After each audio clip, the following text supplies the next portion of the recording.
Hello viewers, welcome back to my channel. आज हम लोग कर रहे हैं क्लास 8 एनसीईआरटी बुक से यूनिट नंबर 1 जिसका नाम है रिसोर्सेज। तो चलिए शुरू करते हैं इस चैप्टर को। Mona and Raju were helping अम्मा टू क्लीन देयर हाउस। यानी कि यहाँ पे मोना और राजू नाम के दो बच्चों की बात की गई है कि जो अपनी मम्मी जो थी उनको हेल्प कर रहे थे अपने घर को क्लीन करने के लिए। Look at all these things: clothes, utensils, food grains, combs, this bottle of honey, books. Each of these had use, said Mona.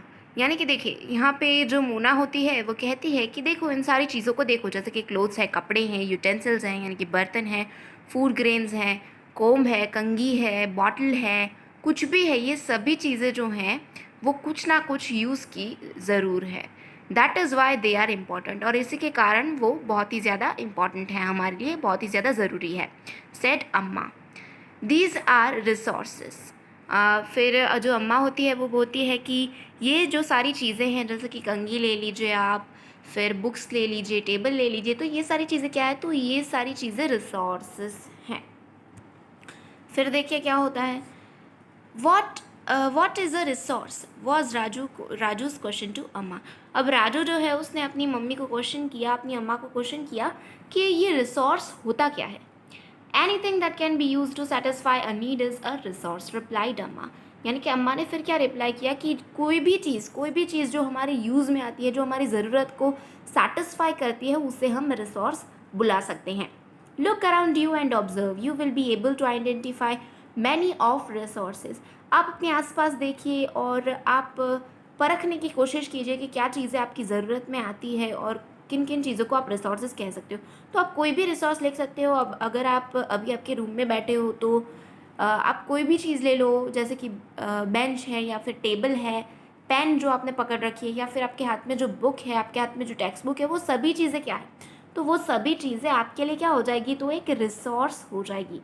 The water you drink when you are thirsty, the electricity you use in your house, the rickshaw use to get home from school, textbook you use to study are all resources. यहाँ पे देखिए ये बोला गया है कि जो पानी आप पीते हैं, जब आप प्यासे होते हैं, जो पानी आप पीते हैं, जो इलेक्ट्रिसिटी, जो बिजली का इस्तेमाल आप करते हैं अपने घर में, जो रिक्शा आप यूज़ करते हैं, जिस रिक्शा की आपको ज़रूरत पड़ती है स्कूल से घर आने के लिए, ये सारी चीज़ें, और जो आपकी टेक्स्ट बुक है, इन सारी चीज़ों को हम क्या क्या कह सकते हैं, तो इन सारी चीज़ों को हम रिसोर्सेज ज़रूर से कह सकते हैं, क्योंकि ये सारी की सारी चीज़ें हमें कहीं ना कहीं ज़रूर से काम लगती है।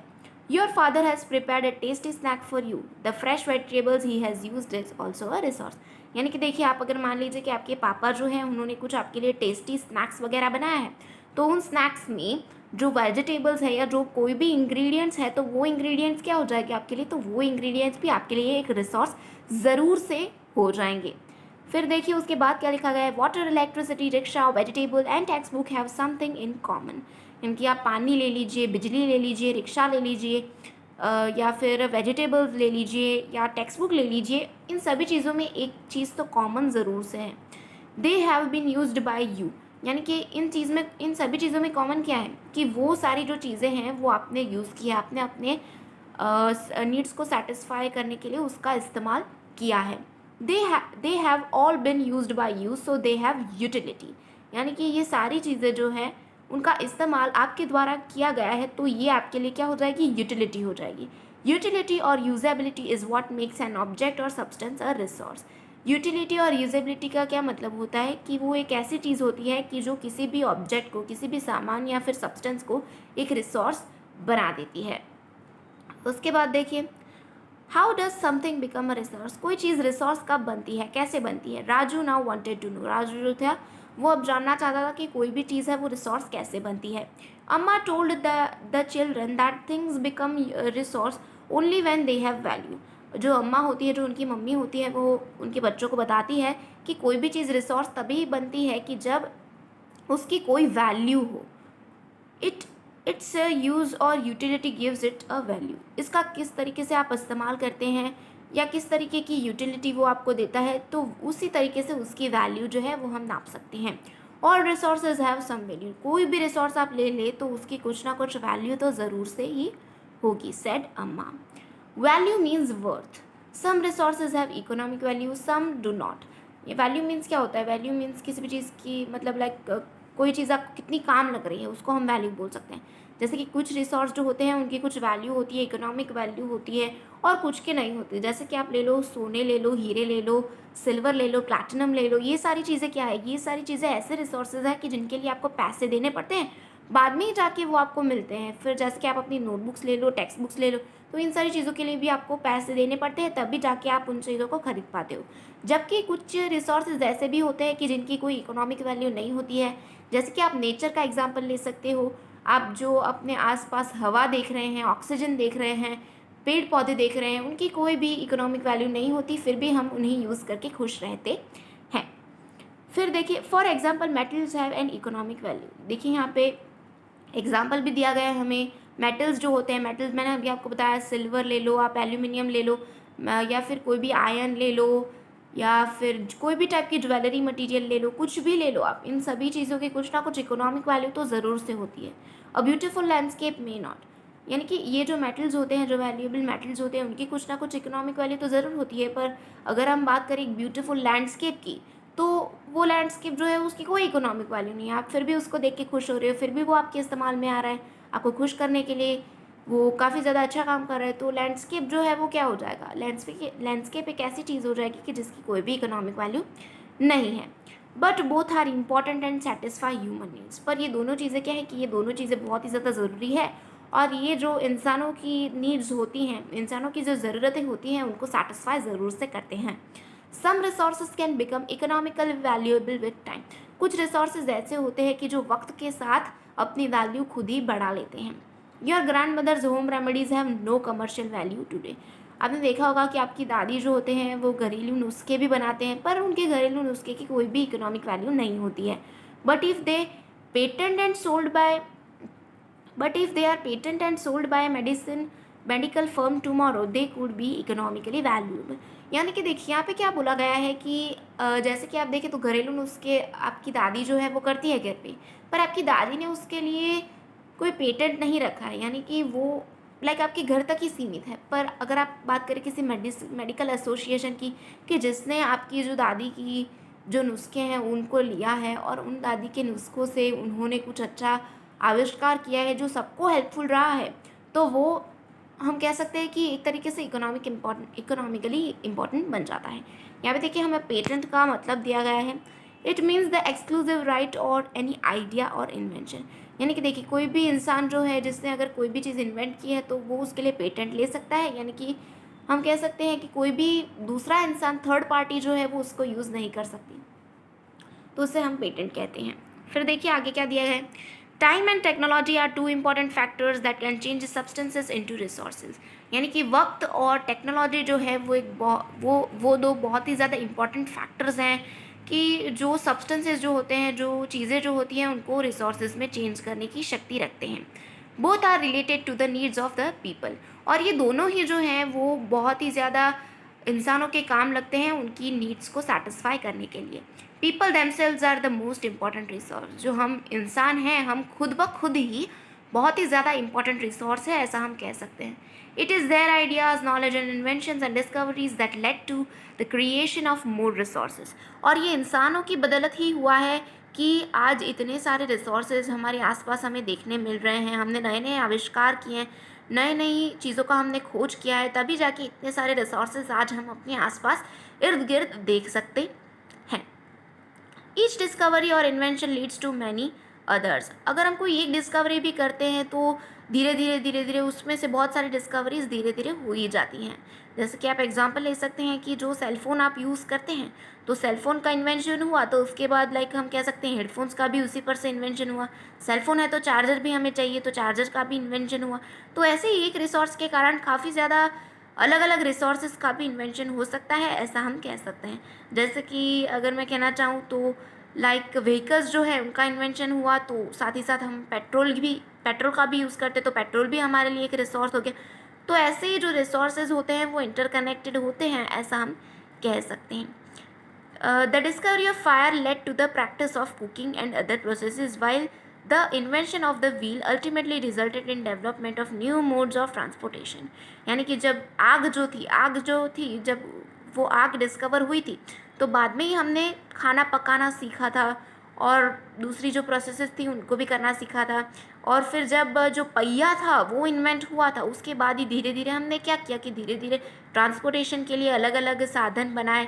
ट्रांसपोर्टेशन के लिए पहले हमने घोड़ा गाड़ी बनाई, उसके बाद धीरे धीरे इन्वेंशंस होते गए हॉर्स कार्ट, बुलॉक कार्ट, उसके बाद आज अगर आप देखेंगे तो कार्स हैं, फिर स्कूटर्स हैं, बाइक्स हैं, टू व्हीलर्स हैं, ये सब आपको आज देखने ज़रूर से मिलेगा।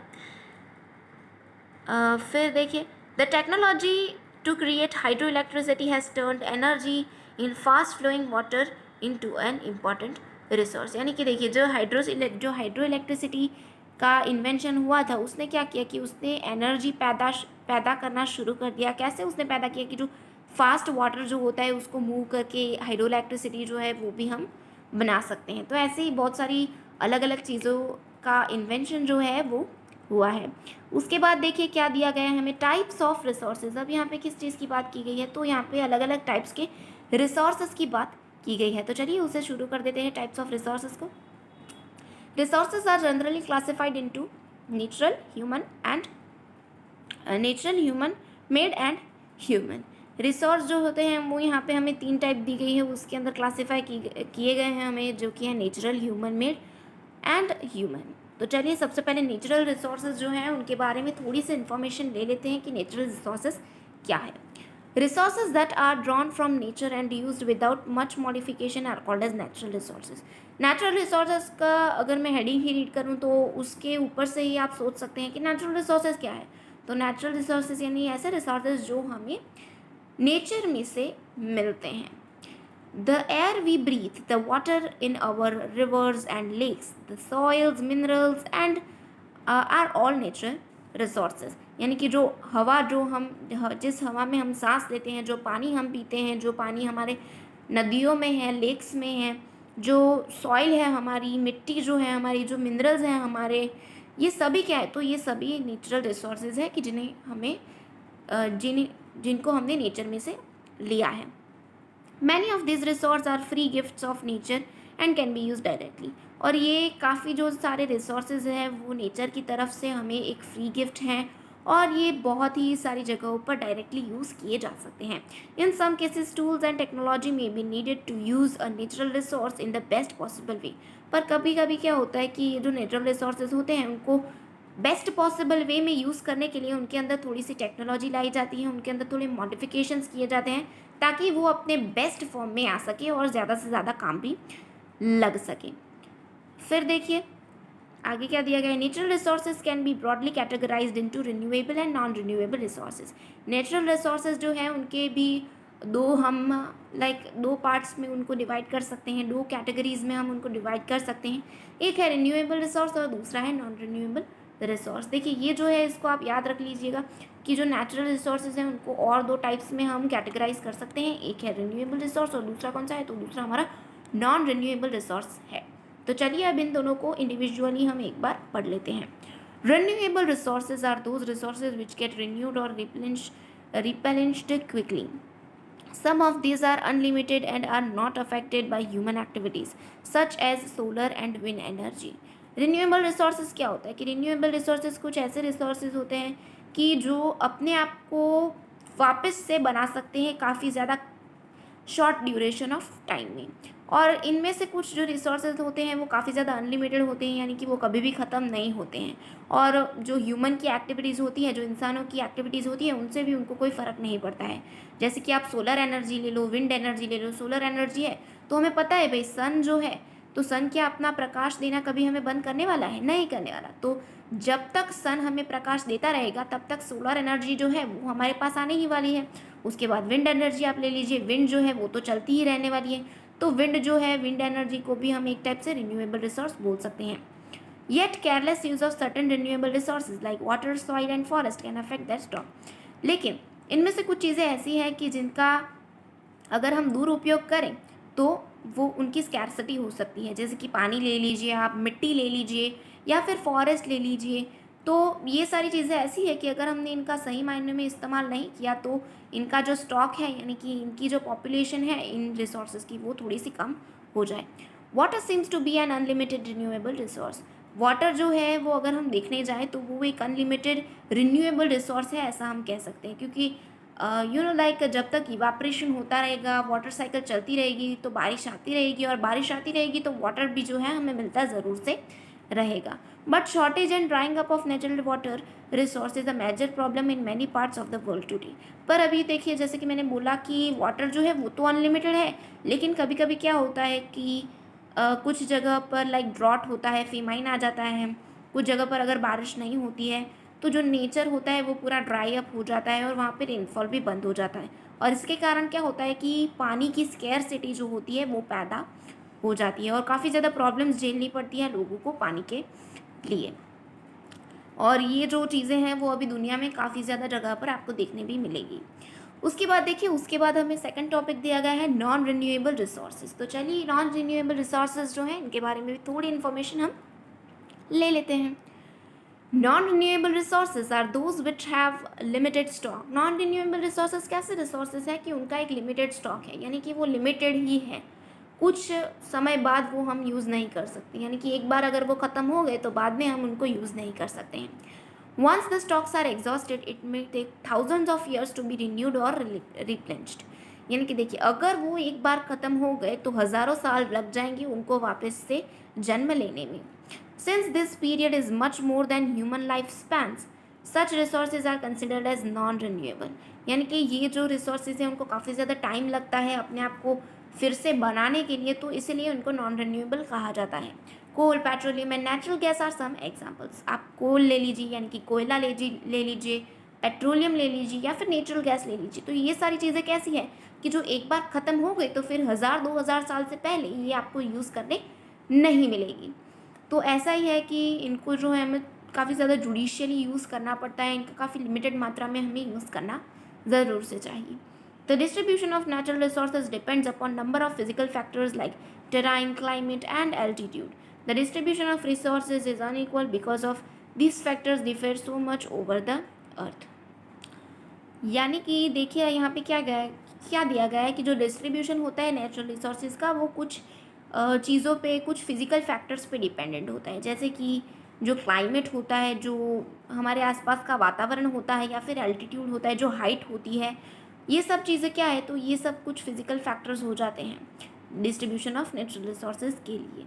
जो नेचुरल रिसोर्सेज का डिस्ट्रीब्यूशन होता है वो काफ़ी ज़्यादा अनइक्वल होता है, क्योंकि ये जो सारे फैक्टर्स हैं, जो क्लाइमेट वाले फैक्टर्स हैं, वो एक दुनिया से मतलब एक स्टेट से लेकर दूसरे स्टेट तक, या फिर दूसरे से तीसरे स्टेट लेकर, तो ये सब काफ़ी ज़्यादा डिफरेंस में आता है. लाइक सभी जगह पे क्लाइमेट जो होता है वो सेम नहीं होता है, तो इसके कारण क्या होता है कि नेचुरल रिसोर्सेज का अलग अलग फिजिकल फैक्टर्स अफेक्ट करता है. उसके बाद देखिए, human made resources. Sometimes natural substances become resource only when their original form has been changed. यानी कि कभी कभी क्या होता है कि जो नेचुरल सब्सटेंस होते हैं, जो नेचुरल रिसोर्सेज होते हैं, वो तभी जाके रिसोर्स बन सकते हैं कि जब उनका ओरिजिनल फॉर्म जो है उनमें थोड़ा सा बदलाव लाया जाए.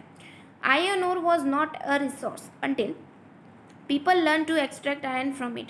यानी कि जो आयरन ओर है वो तब तक एक रिसोर्स नहीं बना कि जब तक जो आदमी था उसने आयरन ओर में से आयरन को निकालना सीख लिया.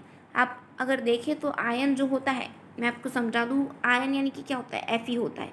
तो Fe जो होता है उसका अगर आप ओर देखेंगे तो उसके अंदर काफ़ी ज़्यादा इम्प्योरिटीज़ भी होती हैं.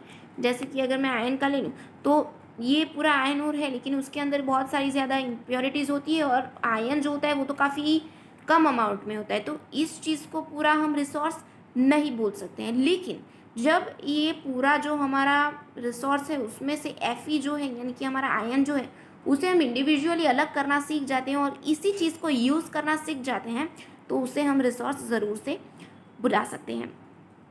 फिर देखिए, people use natural resources to make buildings, bridges, roads, machinery and vehicles which are known as human made resources. यानी कि आज देखिए कि पीपल ने, जो हम लोग हैं, हमने रिसोर्सेज का यूज़ करना शुरू कर दिया, नेचुरल रिसोर्सेज का. बिल्डिंग्स, बड़ी बड़ी इमारत, ब्रिज, रोड, मशीनरी, व्हीकल्स, इन सब चीज़ों को बनाने के लिए. तो इन्हें हम क्या बोलेंगे, तो इन्हें हम ह्यूमन मेड रिसोर्सेज का नाम दे सकते हैं. Technology is also a human made resource. यानी कि जो टेक्नोलॉजी का इस्तेमाल आज हम सब कर रहे हैं, जैसे कि आप फ़ोन्स देख लो, कंप्यूटर्स देख लो, टैबलेट्स देख लो, ये सारी चीज़ें क्या है, तो ये सारी चीज़ें भी ह्यूमन मेड रिसोर्सेज में आती है. कि जो इंसानों द्वारा बनाई गई हैं। So people like us use natural resources to make human made resources, यानी कि हम जैसे लोग क्या करते हैं, तो हम जैसे लोग नेचुरल रिसोर्सेज का यूज़ करते हैं ह्यूमन मेड रिसोर्सेज को बनाने के लिए। Said Mona nodding in understanding. Mona ने क्या किया कि अपना सिर जो था वो थोड़ा सा नॉट किया, यानी कि थोड़ा ऊपर नीचे किया, और बाद में वो समझ गई। Yes said Raju. राजू ने क्या कहा? राजू ने हाँ कहा। ह्यूमन रिसोर्सेज, अब बात करेंगे हम ह्यूमन रिसोर्सेज की। People can make the best use of nature to create more resources when they have the knowledge, skill and the technology to do so. यानी कि जो इंसान है, ठीक है, इंसान नेचर का बेस्ट यूज़ कब कर सकते हैं कि जब उनमें वो क्षमता हो कि वो उन नेचुरल रिसोर्सेज से अलग अलग प्रकार की इन्वेंशन कर सके अपने नॉलेज और स्किल के मदद से। That is why human beings are special resource. और इसी के कारण यही जो चीज़ें हैं हमारी, वही हमें काफ़ी ज़्यादा स्पेशल बनाती हैं। People are human resources. हम जो हैं, हम लोग जो हैं, आप हैं, मैं हूँ, और जितने भी लोग हैं, हम सारे जो इंसान हैं, वो हम क्या हैं? वो हम ह्यूमन रिसोर्सेज हैं, ऐसा हम कह सकते हैं। Education and help in making people a valuable resource. जो एजुकेशन है, जो पढ़ाई कर रहे हो आप, और जो हेल्थ है वो आपका क्या कर रही है? वो आपका हेल्प कर रही है पीपल को एक वैल्यूएबल रिसोर्स बनाने में।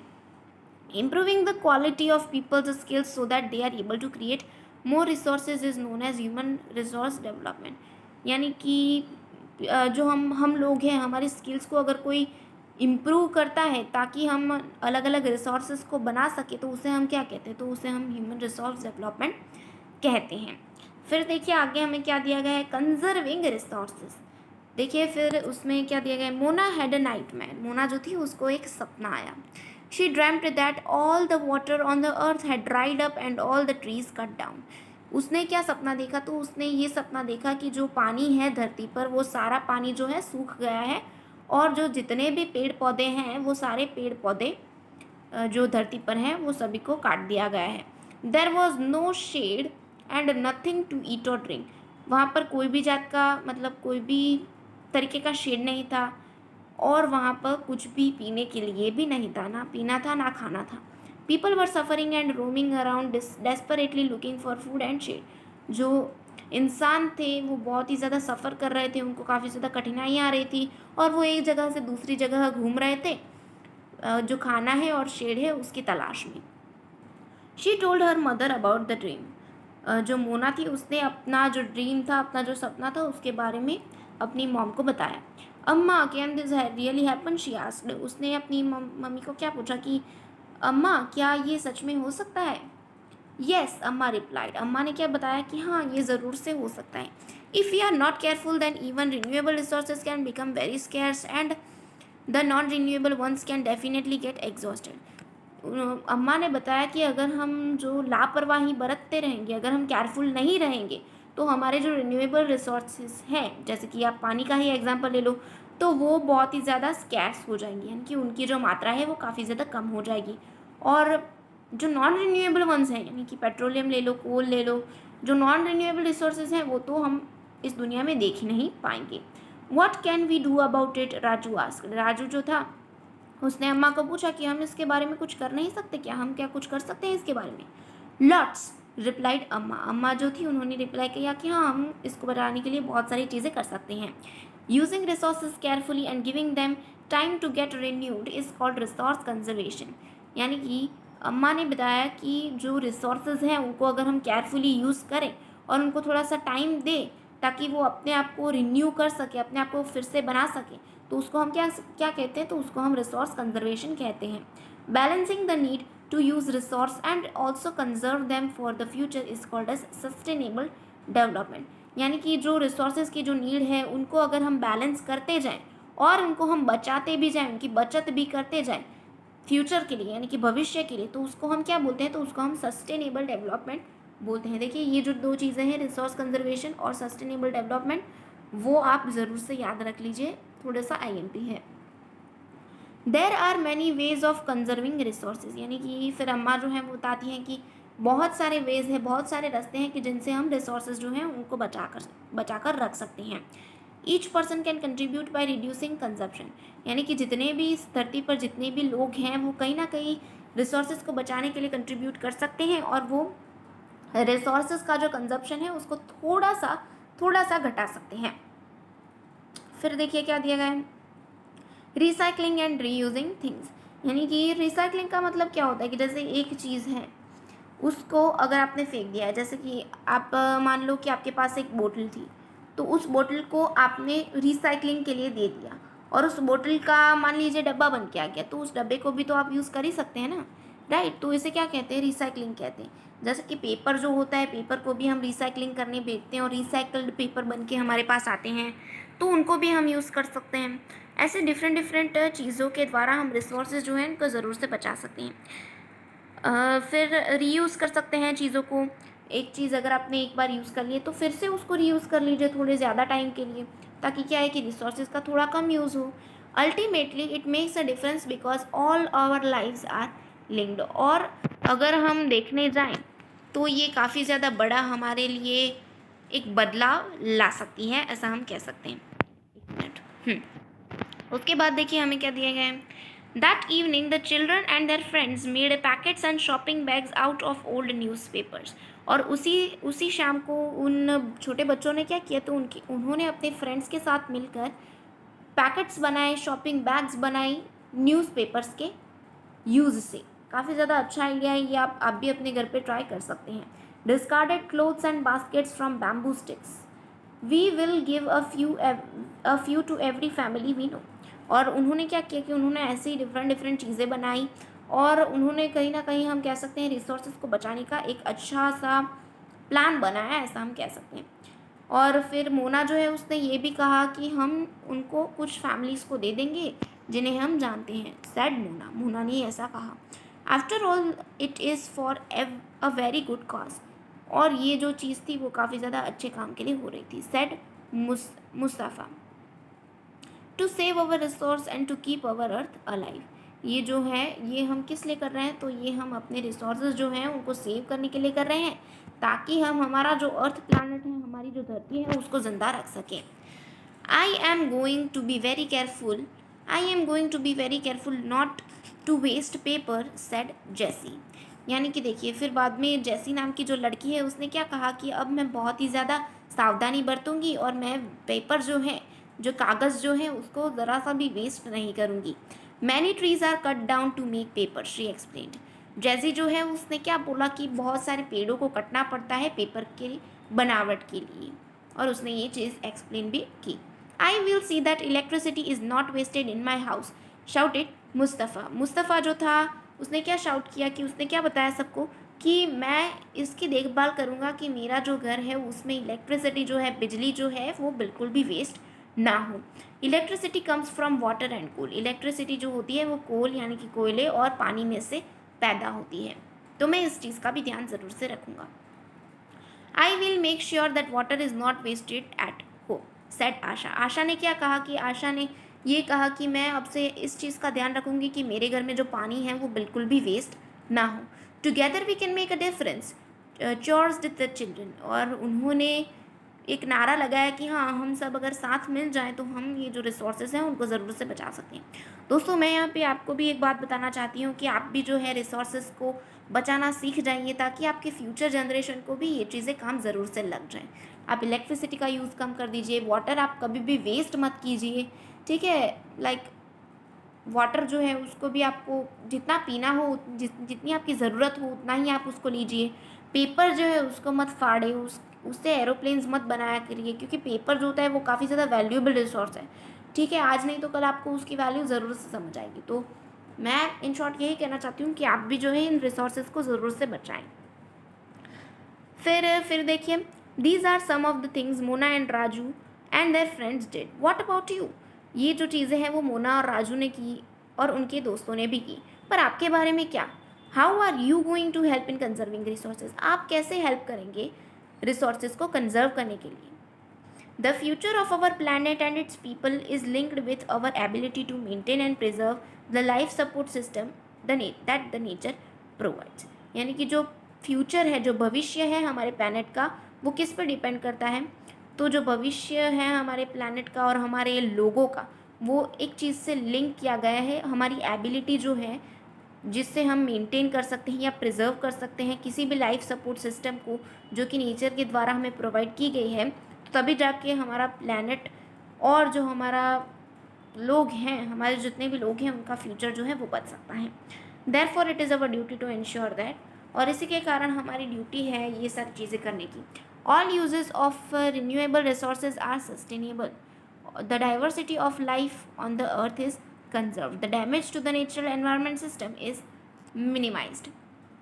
यानी कि यहाँ पे इन शॉर्ट अगर मैं बोलने जाऊँ तो आपको रिसोर्सेज को कंजर्व करना चाहिए, और तो और आपको जो पेड़ पौधे हैं उनको उगाना चाहिए, ताकि एनवायरमेंटल सिस्टम जो है हमारी वो भी काफ़ी ज़्यादा मेंटेन रहे, और तो और हम हमारी जो अर्थ है उसको हरियाली से भर सकें। तो दोस्तों यही था हमारा जो चैप्टर रिसोर्सेज नाम का। तो यहाँ पे हमारा जो चैप्टर है वो ख़त्म हो जाता है। तो ये पूरा चैप्टर जो है वो मैंने आज ख़त्म कर दिया है।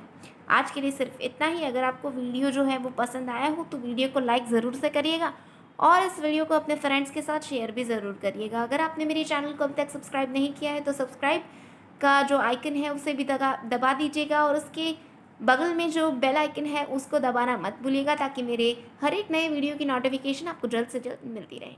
Thank you.